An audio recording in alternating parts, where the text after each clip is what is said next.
الحمدللہ رب العالمین والصلاة والسلام علی سید الانبیاء والمرسلین اما بعد فاعوذ باللہ من الشیطان الرجیم بسم اللہ الرحمن الرحیم۔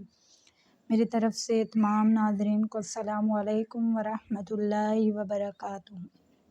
ناظرین، آج کا جو میرا موضوع ہے وہ ہے بنی اسرائیل کا نوجوان۔ تو بڑھتے اپنے موضوع کی طرف۔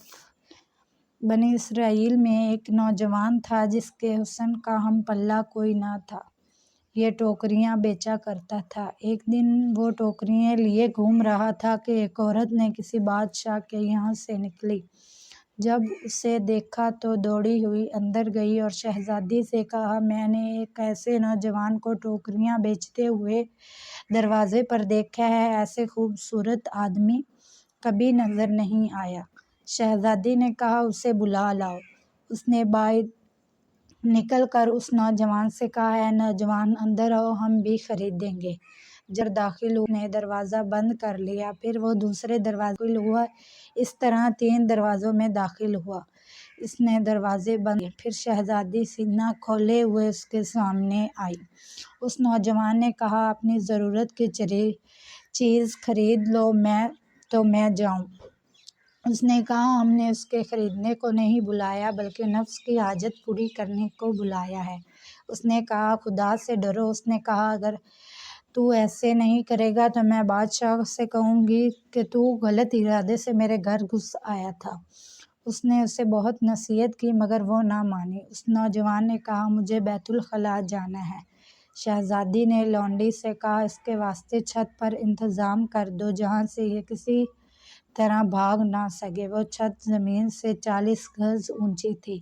جب اوپر پہنچا تو کہنے لگا، اے اللہ، مجھے برے کام پر مجبور کیا جاتا ہے لیکن میں اپنے آپ کو یہاں سے گرا دینے کا ارتکاب گناہ سے اچھا جانتا ہوں۔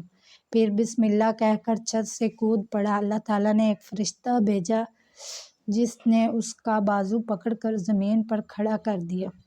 اسے کچھ تکلیف نہ ہونے پائی۔ پھر دعا کی، اے اللہ، اگر تو چاہے تو مجھے بغیر استجارت کے بھی روزی دے سکتا ہے۔ اللہ تعالیٰ نے اس کے پاس سونے کی ایک تھیلی بھیجی۔ اس نے اس میں سے جتنا اس کے دامن میں سما لے لیا۔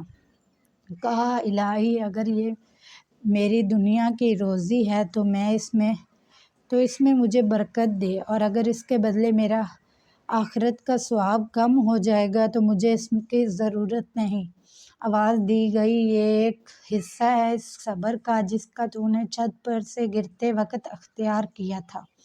کہا، اے اللہ، میں آخرت کا ثواب گھٹانے والی چیز مجھے بالکل درکار نہیں۔ چنانچہ وہ سونا اس سے پھیر لیا گیا۔ یعنی وہ نوجوان، اس نے اپنی جان نہیں دیکھی کہ میری جان چلی جائے گی، اس نے پھر بھی چھت سے کود کر اس نے گناہ سے بچا۔ تو ہم گناہ سے بچنے کے لیے ہم خود چل کر جاتے ہیں، نہ کہ ہمیں گناہوں سے بچنا چاہیے۔ اللہ تعالیٰ مجھے آپ کو گناہوں سے بچنے کی توفیق عطا فرمائے، نیک کام کرنے کی توفیق عطا فرمائے، آمین۔ وما علینا الا البلاغ المبین۔ جزاک اللہ خیر۔